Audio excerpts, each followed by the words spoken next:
So currently we're working on food safety and sanitation, and we'll be done in the next few weeks, and then every student will have the opportunity to get their food handler's card, which the school pays for. So we will take the test in class. Last year we had 35 students. I think 42. Or 40, yeah, that got their food handler's cards, which allows them to work, right? They can work with their families, with their food trucks, right? Or within the industry. And then, So they then can we get this move on class from for there. 4 years if they want to. or Yeah, not. well, yes, maybe 1 or 2 might. It's essentially 3 years. 3 years. Yes, but we focus more on 2 years because we want to introduce all the other pathways. So they have an opportunity to do 2 years if Got they it. want to, or they can do 1 year and then maybe do medical if they want to. And it's throughout the entire school year. Yeah, so this is a 1-year pathway. Yeah, there's a lot of, yeah, so it's a 1-year, there's a lot to cover. Excellent. Yeah, I don't think people realize how much there is to cover in culinary, but there's a lot. There's a lot. So for example, this is taking us 2 months just to do kitchen safety and food Oh, okay. safety, Yeah, right? yeah, Yeah, and so they learn about HACCP, they learn how to wash their hands correctly, all of that. They learn, right now they're learning food allergies, the big 8, and things like that.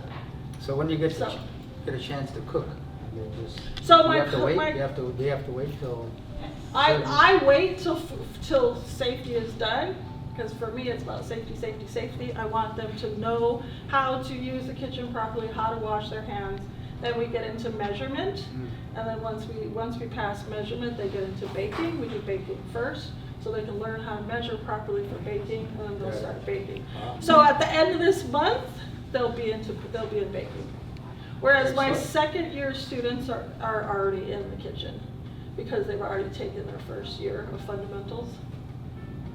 So yeah, so by November, we'll be rocking and rolling. And then by the end of their second year, are they working somewhere or Not really? necessarily. If they have an interest and they're a junior or senior and they're with Miss Kinney's internship class, then they could have an opportunity to go. Is I that- hope not you sure. get them into the woven restaurant. How old do they Right. have to be in order to be able to work in a restaurant or? In a restaurant or Is something? there a certain age you have to be or 16. 15? I think it's It's a 16, work- and we have a program where they could do that during the school day if they have enough credits as seniors. Mhm. So far, that program has been more introduction to careers, kind of internship things, but Mhm. if we had a student do a small internship their junior year, and it was and ended up being a field they really liked, we would love to have a paid internship for them their senior year, where maybe they spend half a day working Yeah, off so campus just, and earning money. yeah, just a little story.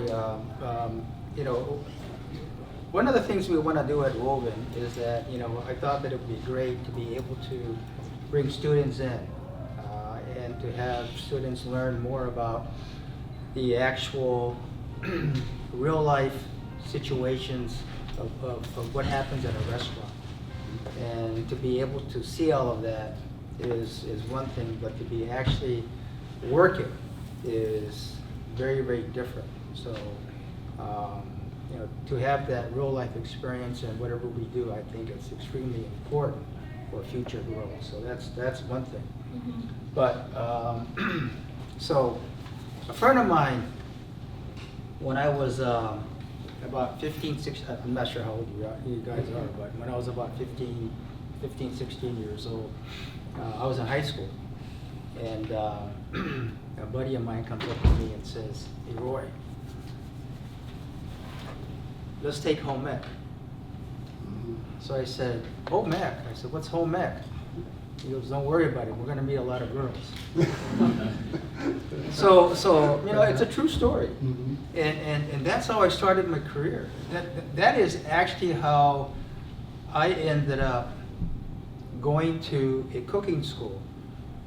The school counselor, you know, I had invited him to a setting like this, but you know, back in those days, you know, we had it like a home ec, so it's more, you know, compartmental kitchen, home kitchen type things, and you know, we had, you know, it was like everything was wood rather than, you know, than Formica or something, whatever it was, but it wasn't any stainless steel. You know, we didn't have any stainless steel back then. But you know, I had made during class for lunch, I had made a turkey, we had these, turkey breast or whatever it was, and made turkey and made some gravy. And my school counselor said, "Hey, Roy, I think you have a knack for cooking."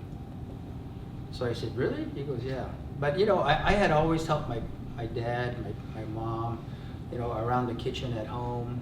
And when my friends visited, I would take my dad's, because back in those days we had these. And my dad used to love to cook, so we had teriyaki sauce, and I would bring that out, and I would make teriyaki chicken, or warm up some pizza, make rice, whatever it may be. But so I had interest in cooking, but when I took home ec, I really fell in love with doing something with my own hands. And so I would peel vegetables and all of that stuff. But this turkey that I made, and the school counselor saying, "Hey, Roy,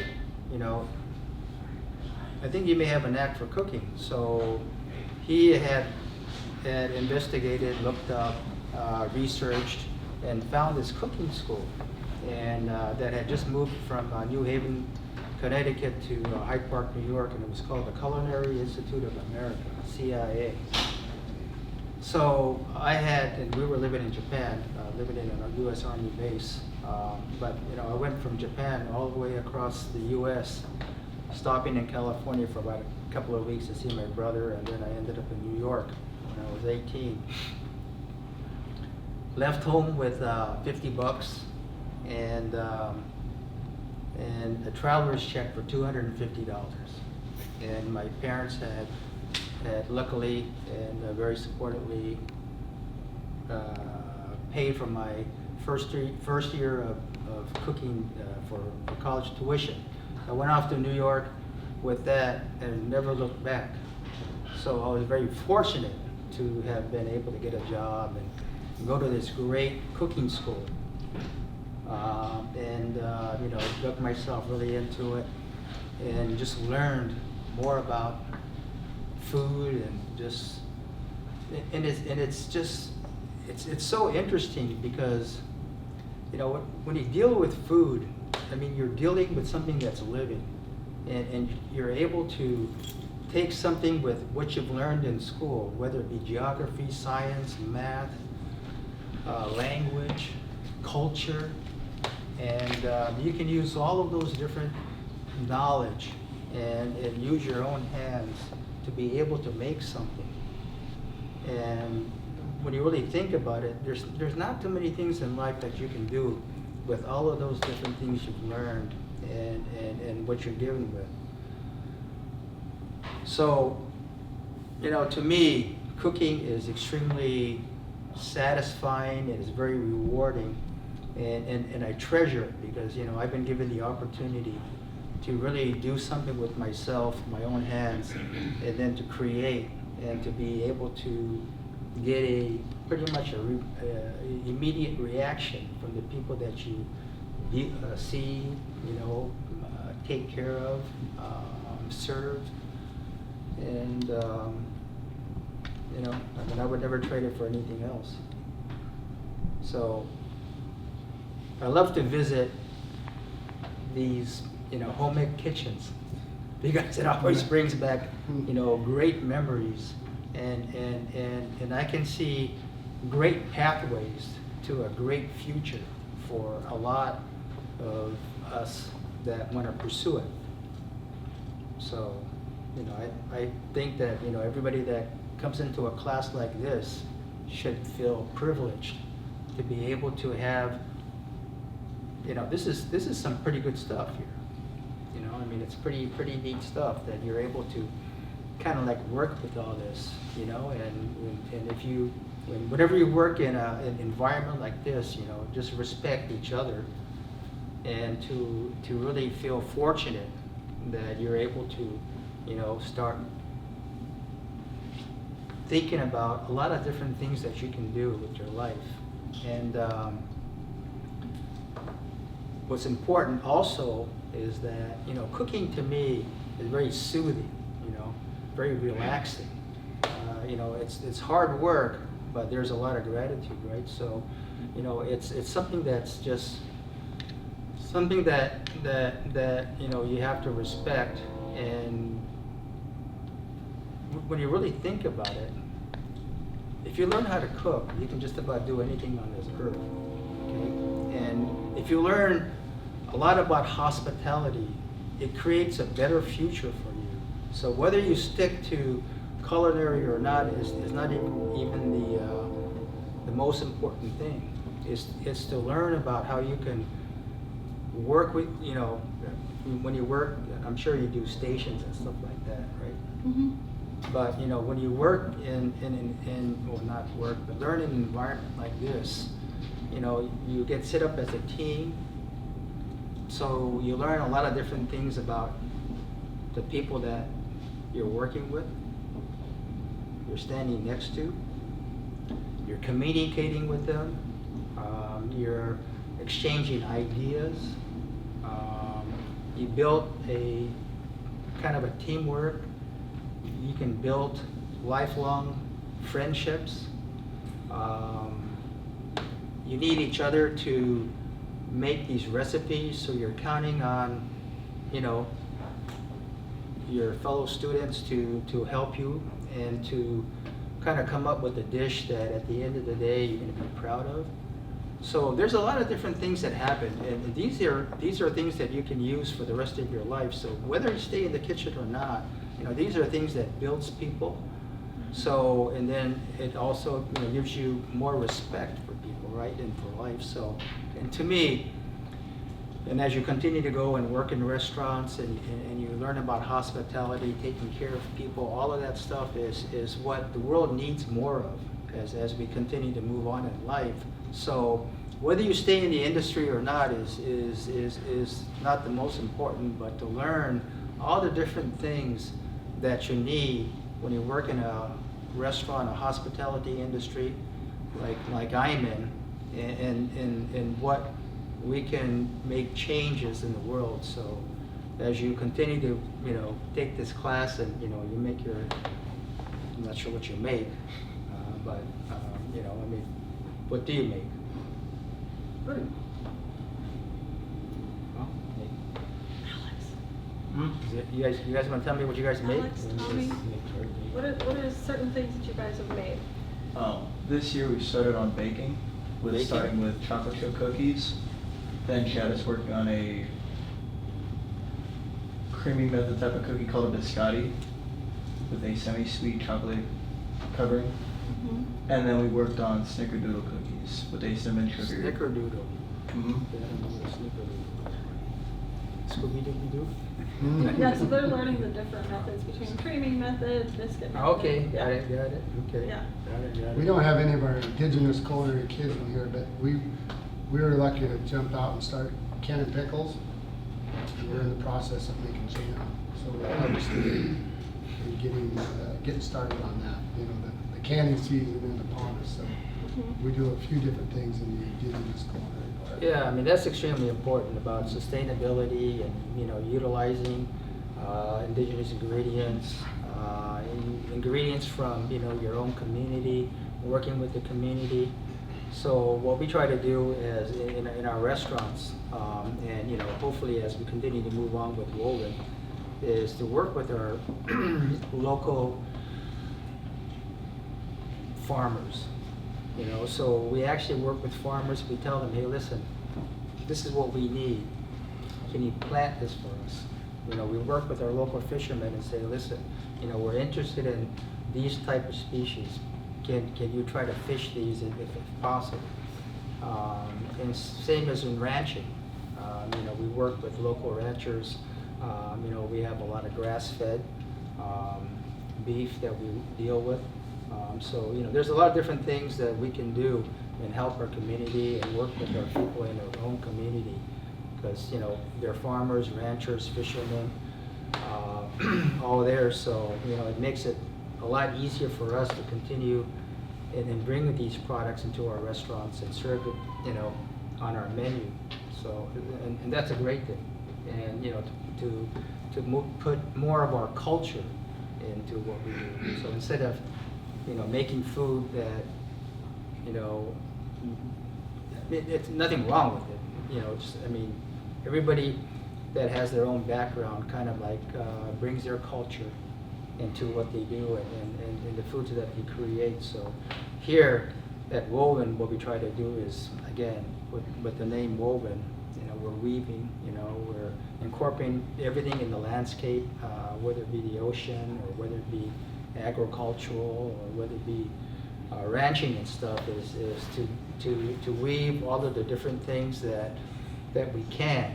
And you know, a lot of it starts with culture, you know, to bring in the Asian culture or the Japanese Japanese culture or the Hawaiian culture, and with the native Indian, the Puyallup tribe or whatever tribe it may be, to get all of those cultures within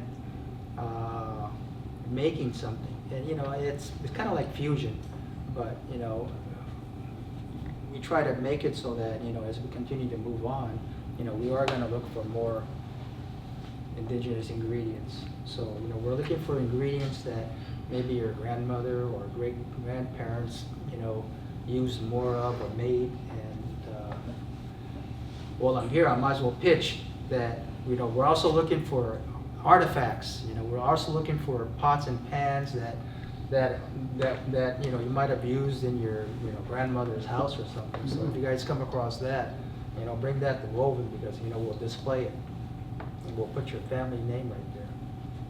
So That's interesting. so anyways, so it's, you know, we're trying to build something with the, you know, we can't move forward unless we, you know, find out where we came from, right? So we try to make sure that we can incorporate all of those different elements in how we cook and what we do.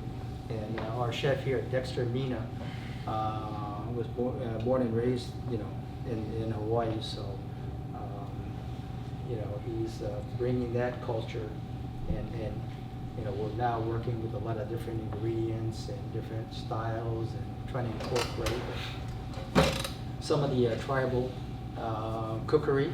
And you know, as we continue to move forward, you'll see our cooking will evolve.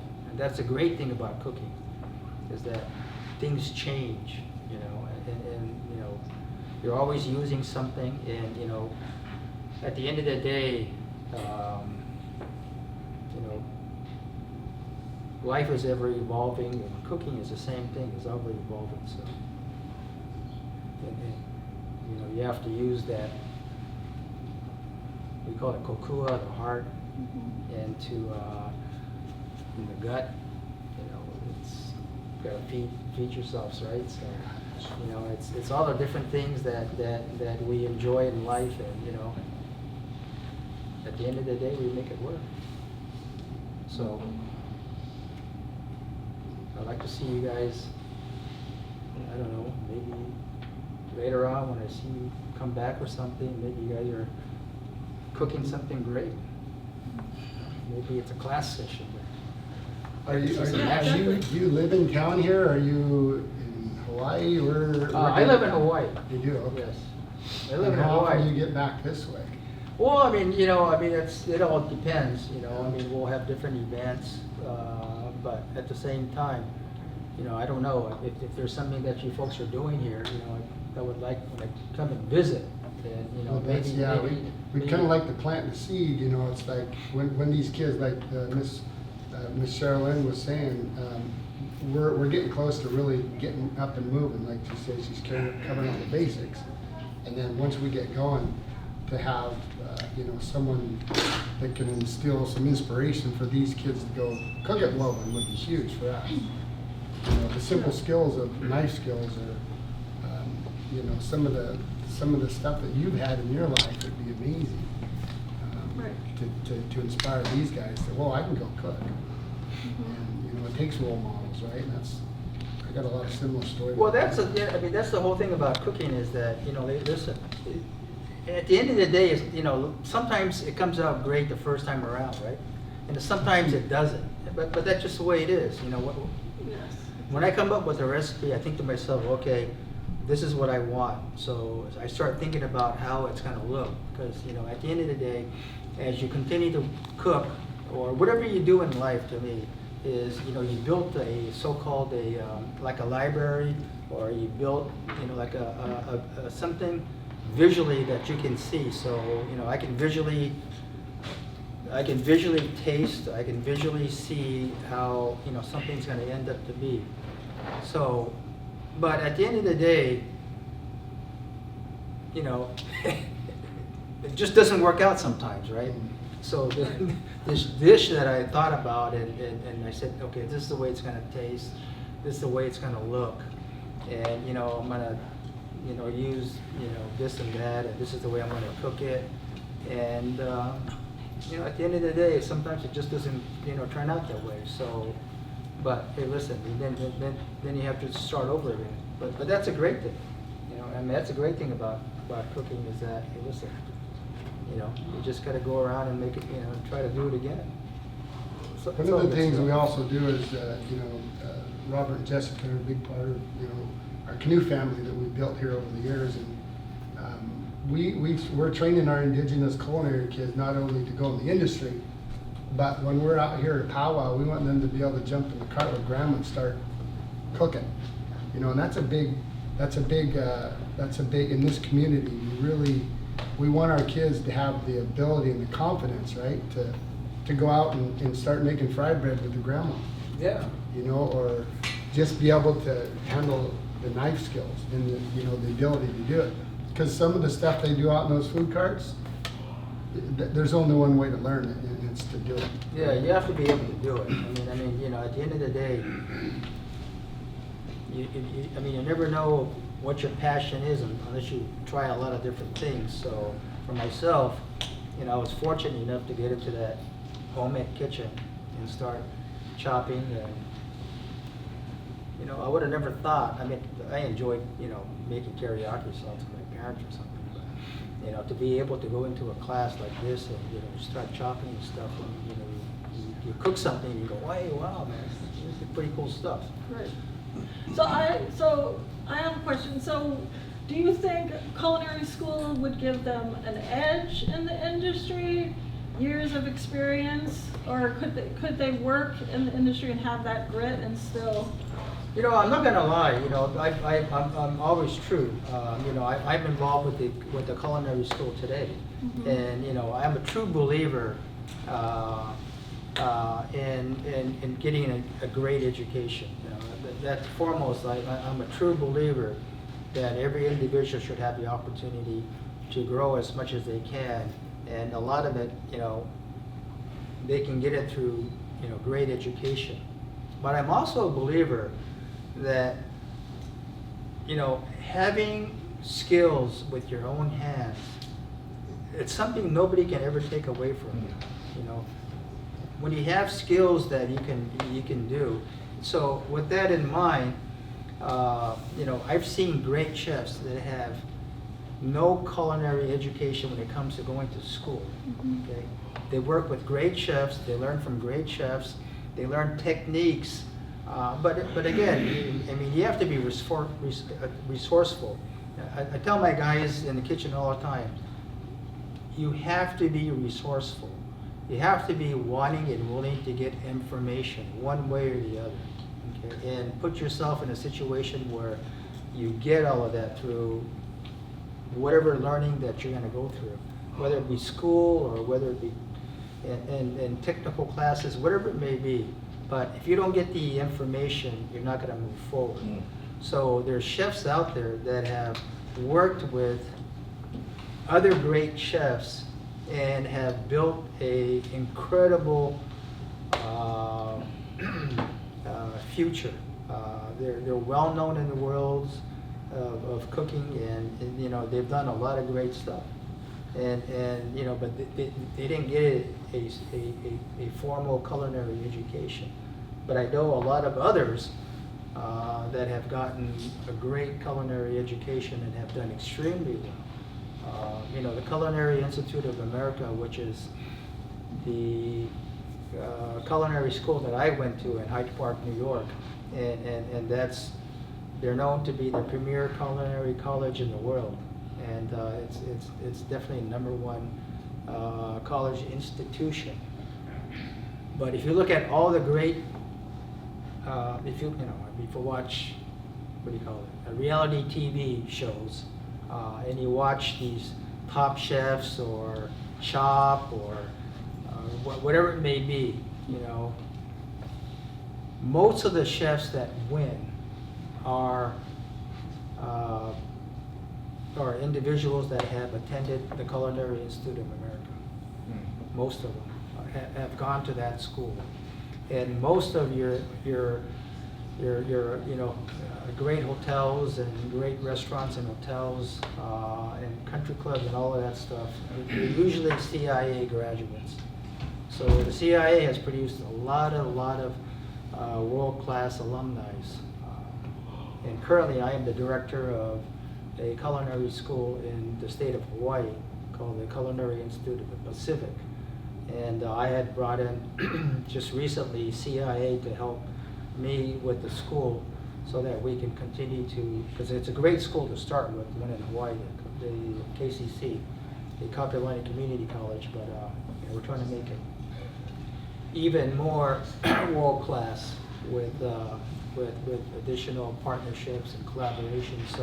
So I'm a true believer, and you know, a lot of different things that happen, and but you know, I'm a true believer in great partnerships, great collaborations,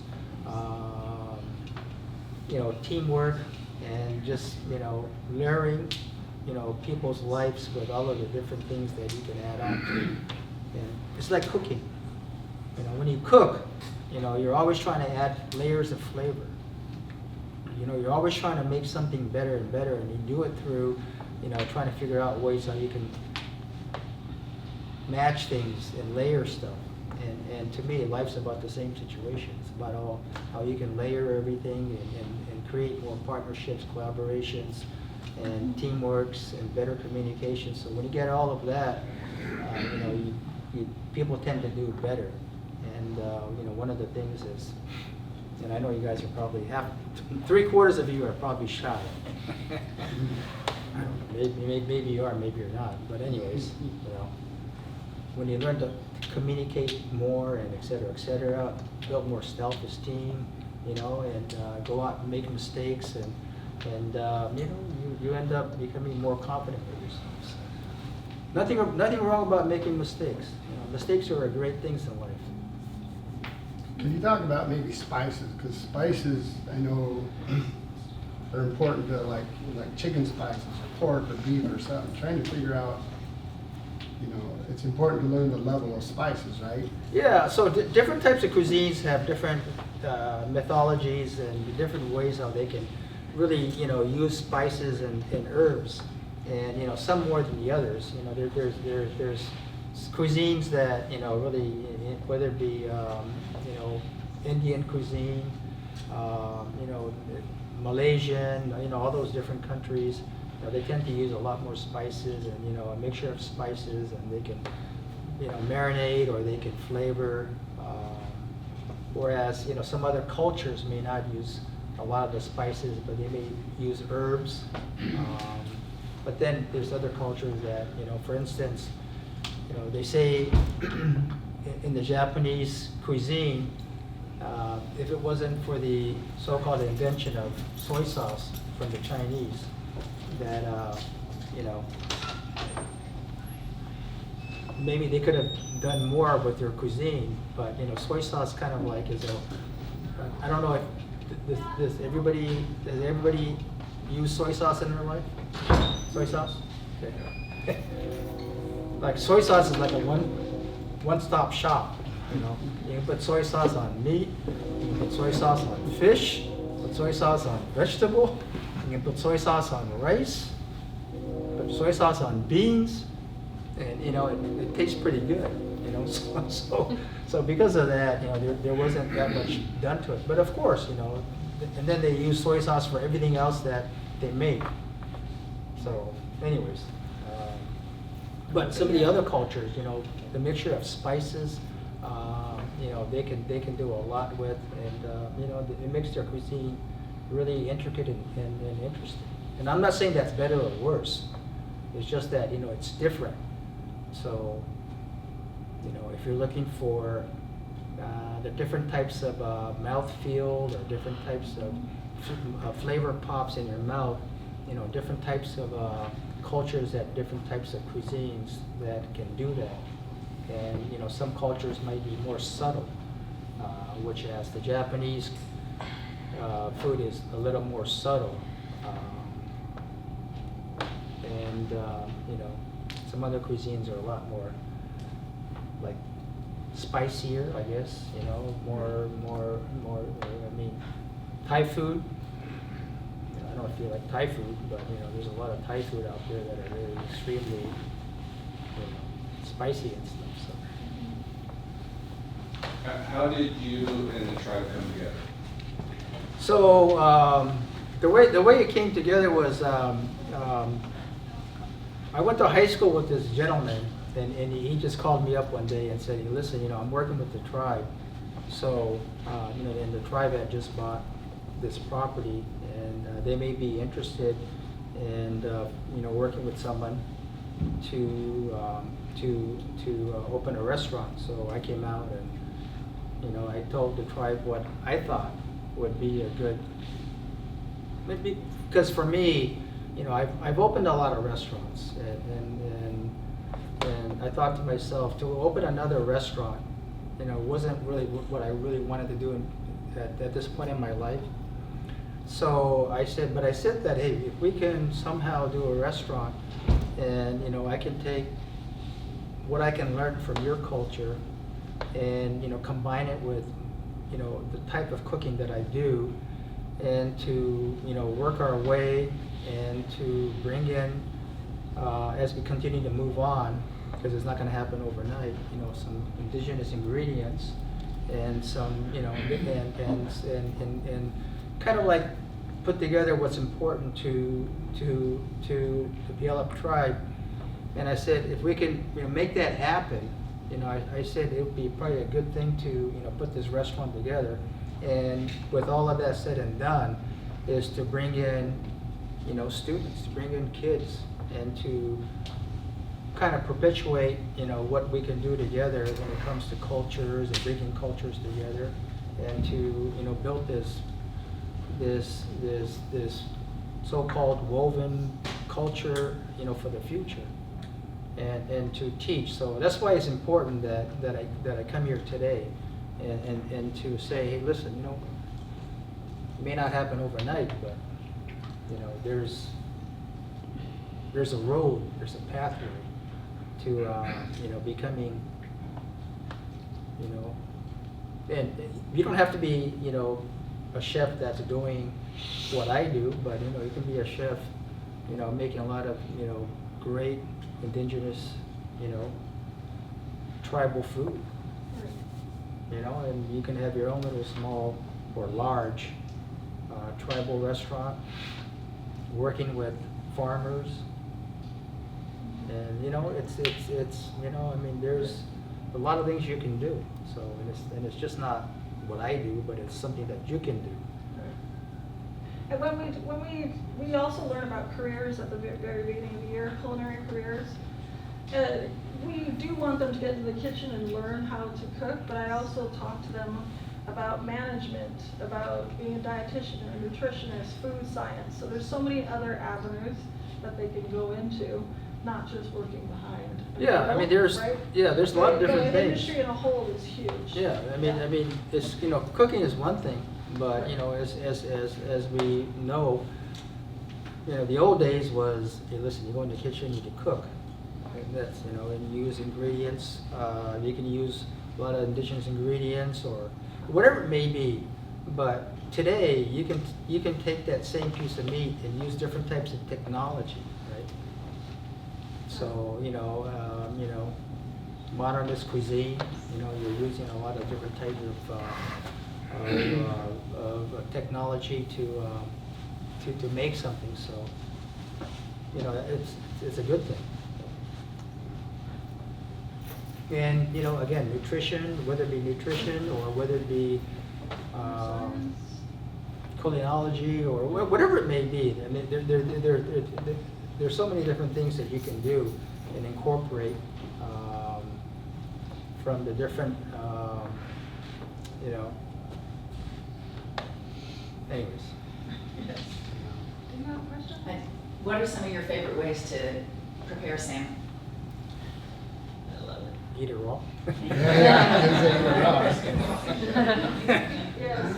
No, I mean, I just, you know, yeah, sashimi, you know, I mean, it's kind of interesting because, you know, you take, you know, you take, you know, a piece of salmon and then you can, you know, slice it thin or thick, or you can make a steak, or you can make, you know, just different, just even cutting it, you can cut it 18 million ways, right? And then you can marinate it, and you can make a crudo like the Italians do with a little bit of olive oil, and salt, sea salt, olive oil, and, you know, a little lemon juice or lime juice or something. But then you can turn that into, you know, like an Asian theme, you know, like a Japanese theme by, you know, adding a little soy sauce, you know, and adding a little ginger, squeezing ginger, you know, and then you can add a little bit more different elements, you know, by frying some garlic, you know, and you start throwing garlic on that. And then, you know, you can make it even more by spicier by, you know, you can add turmeric, or you can add roasted curry powder. So, you know, you can change from one thing to another to another to another. And the same thing as when you cook it, you know, like over at the restaurant we have a cedar plank, you know, so we cook the salmon over fire, and then we you know, do it with the cedar plank, and then you know, we can have different types of vegetables that we can serve it with, and then we can change it by, you know, if we wanted to make a risotto, and you know, or we can add confit potatoes, which is potatoes cooked in oil, and then, or we can make it with fried rice, you know, so you can change it from kind of an Asian thing to a, you know, to a Italian thing, to, you know, whatever you want to do. So, you know, it goes a long way. Chef, what would you say is like a main character trait or quality you look for in new hires, say somebody that doesn't have a lot of work experience coming into a job? What things you look at, skills or character traits that would kind of set them aside to be a good, you see them being a good employee? Great question. For me, number one is the attitude. Attitude is to me the most important.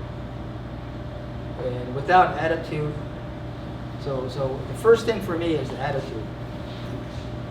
If you have a great attitude, you can do just about anything on this earth. If you have a bad attitude, number one, most likely you're not going to get along with people. You're not going to get along with people that you're going to be working with. You're not going to get a lot of things done.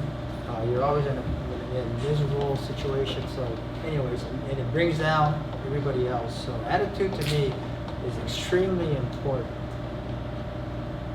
The other is, I look into people's eye and I think to myself, will that person be respectable to others? Okay? Will that person have respect with the people that they're working with? That's extremely important. So to me, it's not about the skills that you have. Skills that you have to me is something that we can teach, is what a lot of people can do. They can teach you, but you can't teach people with a bad attitude. You can't teach people that do not want to learn. So that's why in life, you just gotta, you know, I'm not say it straight out. It's your personality, you know, and you know, and that's how people change. People change in life. But anyways, make the long story short, that's how we start, and then we, you know, we're in the hospitality industry, so we're in the industry that is to always serve and teach and help. So that's our industry. So we're always wanting to make people better through the knowledge that we can give. So. Hi there. It's currently... That means 5 minutes. Oh, It means 5 minutes. This time went by fast. What island do you live on? Hawaii. I'm sorry? What island do you live on? I live on Oahu. So at the end of the day, I appreciate your time. Maybe to some it's boring, maybe to some are, you guys are, saying, okay, that's a good thing, but that's okay, not a problem. Okay, the main thing is that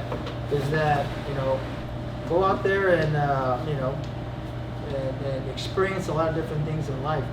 That's what makes people more passionate about what they do in the future. And the other is, one last thing I can just say, learn discipline. You have to have discipline in life. So you have to say to yourself that I'm going to do it, I'm going to stick with it, and I'm going to move forward with it. So have discipline in whatever you do. Okay? So always look that word up and always think about that word discipline. Because if you have discipline, you go far in life. And whatever you do, And gratitude. So we want to say thank you, Chef Yamaguchi, for coming. Thank you.